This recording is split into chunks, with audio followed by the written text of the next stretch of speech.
এর মধ্যে খালি এটা ভুলি ওইটা ভুলি, যদিও এগুলো হওয়ার কারণও আছে। মনে করেন এমনি জেনেটিক্যালি হইতেছে আমার ভুলও মনা, আমার আব্বুরও সেম জিনিস। আরেকটা কারণ আছে, ওইটা হইতেছে আমি রাইট নাও প্রচুর টেনশনের ভিতরে আছি, এই চিন্তা ওই চিন্তা অনেক কিছু। কারণটা কি, আবার আমার ইউনিভার্সিটি যেটা হচ্ছে বুটেক্স, এত বাজে ওইখানের সিস্টেম কি আর বলবো আর কি। আমি অনেক সময় মনে করেন কারো যদি সাজেশন করতে চাই যে এখানে ভর্তি হওয়া উচিত হবে না কি হবে না, তখন হয়তো আমি হয়রানির জন্য বলবো যে না, ভর্তি হয় না।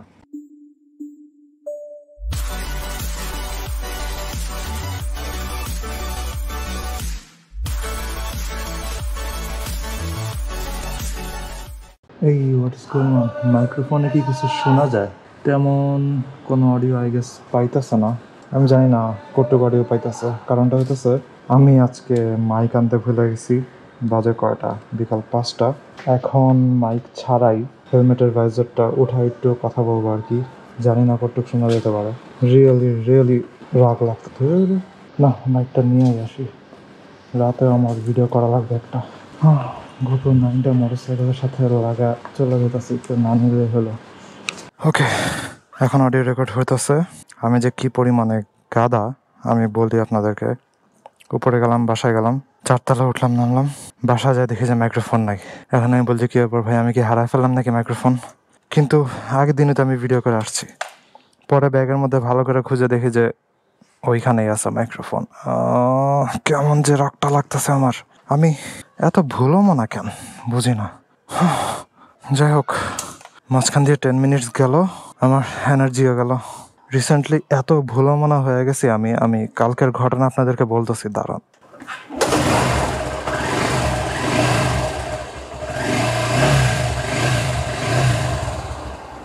ওকে, কালকের ঘটনা বলি। কালকে রাতে তো হচ্ছে আইপ্যাড কিনে বাসায় আসলাম আমি। তারপরে সিঁড়ি টিড়ি দিয়ে বাসায় উঠে আমি দেখি যে আমার কাছে আমার ফোন নাই। পুরোই টেনশনে পড়ে গেলাম যে ভাই আমার মোবাইল কই। এখন আমার এটা মনে আছে যে আমি আসার সময় তো ভিডিও করছি, তো বসুন্ধরা থেকে যখন আমি বের হইতে নিছি ভিডিও স্টার্ট করছি, তখন আমি মোবাইলে ঘড়ি দেখছিলাম, এটা আমার মনে আছে। তো এটা আমি চিন্তা করতেছি যে হয় বসুন্ধরা সিটির ওইখানে হচ্ছে সিটের উপরে হয়তো মোবাইল রাখছিলাম, কোথাও গ্যারেজে পড়ে গেছে, অথবা আমি আমাদের বিল্ডিংয়ের গ্যারেজে রেখে আসছি। সো বেস্ট পসিবল সিনারিও হইতেছে আমার বিল্ডিংয়ের গ্যারেজেই আছে। তো আমি অনেক সময় বাইক তালা লাগানোর টাইমে সিটের উপরে মোবাইলটা রাখি। সো এখন আমি মোবাইল খোঁজার জন্য বের হয়েছি, সিঁড়ি দিয়ে নামতেছি, হঠাৎ আম্মু আমার ডাক দেয় যে এই যাওয়া লাগবে না, তোর পাওয়া গেছে তোর ব্যাগের ভিতরেই। কিন্তু পরে দেখি যে ব্যাগের ভিতরে অন্য মোবাইল। আমার আরেকটা মোবাইল আছে মোটরোলার, ওইটার স্ক্রিনে হচ্ছে গ্রিন লাইন।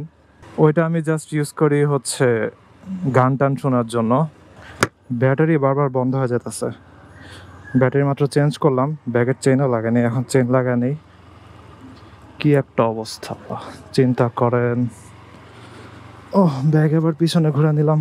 হায় রে, যেটা বলতেছিলাম যে মোটরওয়ালা যে মোবাইল, ওইটা গ্রিন লাইনওয়ালা, ওইটা আমি জাস্ট ইউজ করি গান টান শোনার জন্য। আর একটা এয়ারটেল সিম আছে ওইটার ভিতরে। এই তো ওই মোবাইল আম্মু পাইছে আর কি আমার ব্যাগের ভিতরে। পরে আমি বললাম যে ওইটা না, আবার নিচে নামছি। নিচে নামা ভাগ্য ভালো যে আমার মোটরসাইকেলের সিটের উপরে এই মোবাইলটা রাখা আর কি। কেউ চাইলে নিয়েও যেতে পারতো, কারণ মোটরসাইকেল হচ্ছে অন্য বিল্ডিং এর গ্যারাজে, নট আমাদের বিল্ডিং। এই হচ্ছে বাজে অবস্থা আমার। এর মধ্যে খালি এটা ভুলি ওইটা ভুলি, যদিও এগুলো হওয়ার কারণও আছে।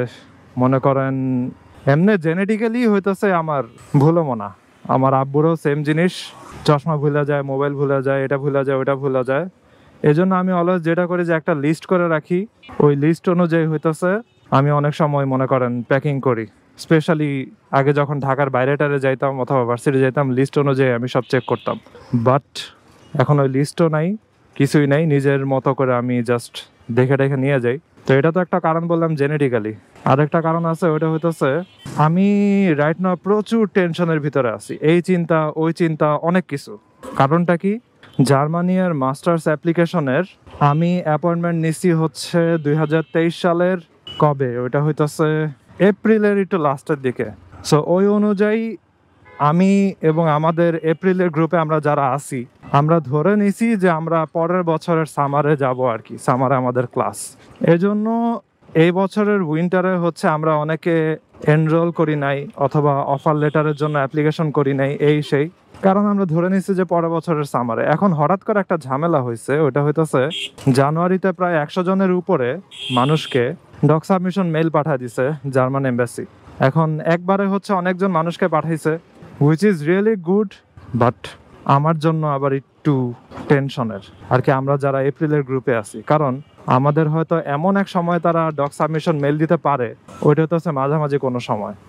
ওই সময় মনে করেন উইন্টারের এনরোলমেন্ট ওইটাও নাই, আবার সামারের অ্যাপ্লিকেশন করার সময়ও শুরু হয় নাই। যদি এরকম মাঝামাঝি সময় আমাদেরকে ডক সাবমিশনের মেল দেয়, তাইলে আমরা অনেকেই হচ্ছে বিপদে পড়ে যেতে পারি। এখন ওই বিপদ কাটানোর জন্য অনেকেই সেফ থাকার জন্য উইন্টারের ওই জায়গাতে অনেকে এনরোল হয়ে আছে, বাট আমি রাইট নাও কোথাও এনরোলড নাই, আমার হাতে অফার লেটারও নাই। আমি লিটারালি জাস্ট ধরে নিয়েছিলাম যে পরের বছর। যদিও আসলে আগস্টের ডক দেখা ছাড়া আমরা কেউই প্রেডিক্ট করতে পারবো না যে আমাদের আগে আসবে নাকি পরে আসবে, কিন্তু খুবই বিপজ্জনক একটা অবস্থাতে আছি। এটা নিয়ে আমি খুবই টেনশনে আছি যে এই 2 বছর, 2.5 বছর, 3 বছর ওয়েট করার পরে হঠাৎ করে মনে করেন ডক সাবমিশন মেল আসলো, কিন্তু আমার হাতে কোনো এনরোলমেন্ট নাই, আমি কোথাও এনরোলড না, তাহলে তো পড়ে যাবো বিশাল ঝামেলায়। এটা নিয়ে হতেছে অনেক টেনশনে আছি, মনে করেন দিনরাত মাথার ভিতর খালি এটাই ঘুরে। আরও একটা জিনিস নিয়ে টেনশনে আছি, ওটা হইতেছে আমার স্টুডেন্ট ফাইল এখনো খোলা নাই, অর্থাৎ ব্লক অ্যাকাউন্ট করা লাগে জার্মানিতে। সো ব্লক অ্যাকাউন্টের জন্য হচ্ছে কোনো ব্যাংকে স্টুডেন্ট ফাইল খুলতে হয়। আমি এখনো ব্লক অ্যাকাউন্টও করি নাই, তারপরে হচ্ছে আমার ব্যাংকে স্টুডেন্ট ফাইলও খোলা নাই। সো আমার ব্যাংকে যাওয়া লাগবে, স্টুডেন্ট ফাইল খোলা লাগবে, এটা নিয়ে হচ্ছে আরেক টেনশন। আবার আমার ইউনিভার্সিটি যেটা হচ্ছে বুটেক্স, এত বাজে ওইখানের সিস্টেম কি আর বলবো আর কি। আমি অনেক সময় মনে করেন কারো যদি সাজেশন করতে চাই যে এখানে ভর্তি হওয়া উচিত হবে নাকি হবে না, তখন হয়তো আমি হয়রানির জন্য বলবো যে না, ভর্তি হয় না। ওইটা হচ্ছে তারা কনভোকেশনের টাকা নিছে 5,000 টাকার মতো, কিন্তু অরিজিনাল সার্টিফিকেটই এখনো দেয় না। বলে যে অরিজিনাল সার্টিফিকেট দিবে না, অ্যাপ্লিকেশন যা কিছু আছে ওগুলো সব প্রভিশনাল সার্টিফিকেটের উপরেই আমি করতেছি, বাট অরিজিনাল সার্টিফিকেট তো লাগবে, ওইটা দেয় না। আবার যাওয়া লাগবে ভার্সিটি, যা দেখি কোনোভাবে বইলা টইলা মেইন সার্টিফিকেটটা ওঠানো যায় নাকি। তার উপর আরেকটা ঝামেলা, ওটা হচ্ছে কনভোকেশনে যে টাকা দিছি ওইটার স্লিপ আমি ডাউনলোড করছি নাকি করি নাই ওগুলো মনে নাই, এবং কোথাও সেভ করছি নাকি করি নাই তাও মনে পড়তেছে না, কারণ এটা আরো অনেক দিন আগে করছিলাম। এখন কনভোকেশনের যে টাকা জমা দিছে এটার স্লিপ যদি না থাকে, এখন আবার টাকা দেওয়া লাগতে পারে নাকি ঠিক নেই। কনভোকেশনের টাকা তারা নিছে, নিয়ে টাকা মনে হয় সব নাই হয়ে গেছে, এতদিন ধরে কনভোকেশনের টাকাও ফেরত দেয় না, কনভোকেশন যে হবে এরকম কিছু বলেও না, ডেটও দেয় না, কিছুই না।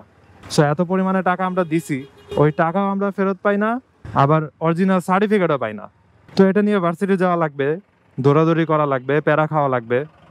আমি এগুলো নিয়েও অনেক টেনশনে আছি। তারপর আবার অ্যাপ্লিকেশনের ঝামেলা তো আছে, আমার হাতে এখনো কোনো অফার লেটারই নেই।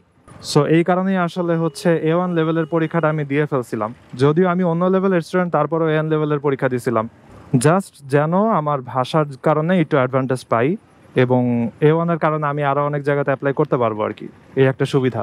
সো এখন হচ্ছে B1 এর জন্য অনেক ভালো মতো পড়াশোনা শুরু করতেছি আর কি। এগুলোর হইতেছে আরেক টেনশন যে আমার B1 পাস করাই লাগবে।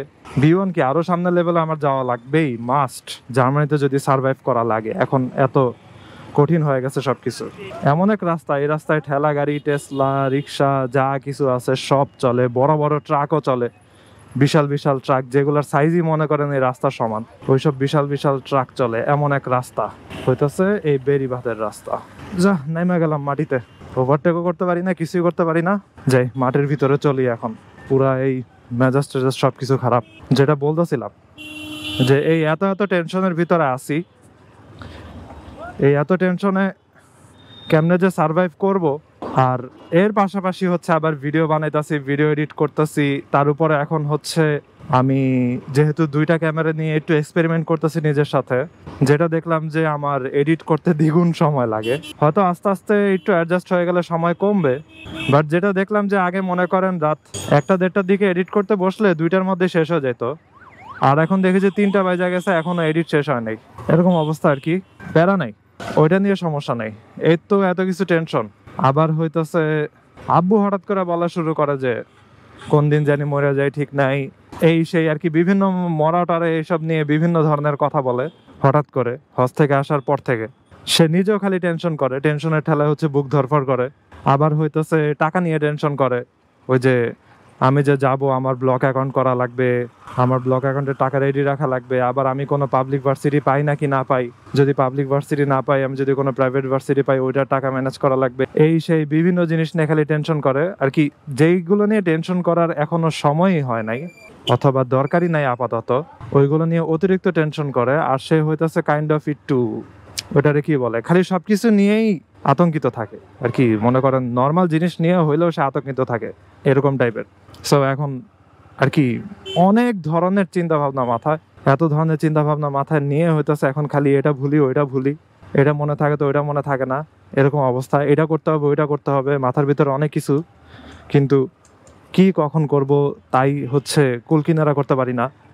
এই সেই বিভিন্ন জিনিস টেনশন মেনশন মাথার ভিতরে। এই জন্য আই অ্যাপোলোজাইজ, হয়তো আমি ভিডিওতে আমার পারফরমেন্সও হচ্ছে ভালো আসে না, অথবা যেসব ভিডিও শিডিউলড করার কথা ছিল ওগুলো হইতেছে আমি করার সুযোগ পাইতাছি না। আপনারা প্রে করবেন যে আমার লাইফ থেকে যেন প্রবলেমস একটা দুইটা হইলেও কমে। বিভিন্ন জিনিস নিয়ে জর্জরিত অবস্থায় আছে আর কি। যাই হোক, আজকে রাতে আমি তেল ভরতে যাব। রাত 11:30 12টার দিকে হয়তো আমি বাসার দিকে আসব। তখন আমি বিজেশনের ওদিকে হচ্ছে তেল ভরতে যাব, এবং এবার মাইলেজ খুবই কম আসার সম্ভাবনা আছে। যেটা দেখলাম যে নর্মালি 250 কিলোমিটার বেশি চলা যায় 3 দাগ 4 দাগ তেলেই, কিন্তু এখন আরো বেশি গেছে, বেশি তেল গেছে। যাই হোক, আজকের ভিডিও এখানে শেষ করি।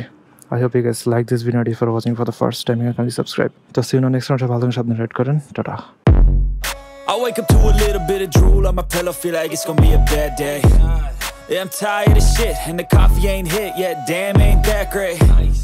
I don't wanna go to work, cause my boss is a jerk, and I'm not even that paid. I need a change in my life, cause I don't feel alive, and there's nothing that makes me happy.